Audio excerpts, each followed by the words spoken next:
आजको सङ्गति चाहिँ एकदम राम्रो भयो। अलिक बिरामी भए पनि अलिक बेटर फिल भयो। दाजुभाइहरूसँग भेट भयो, खुसी लाग्यो। उहाँहरूले प्रार्थना गरिरहनु भएको थियो। धेरै धेरै धन्यवाद। साथै म छिटै सँगै हुनेछु र हुन्छौ भनेर जुन आत्मा बलहरू देखाइदिनु भयो दाइहरूले, धेरै धेरै धन्यवाद।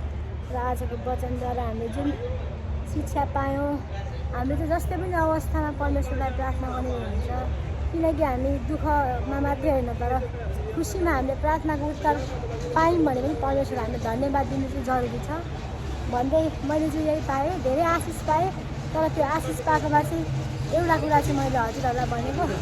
ल धन्यवाद, दाइहरूलाई धेरै धन्यवाद। ड्युटीबाट आएर यहाँसम्म आइदिनुहुन्छ। आज हाम्रो लागि सेवामा यत्रो टाढोबाट खटेर आउनुभएको छ।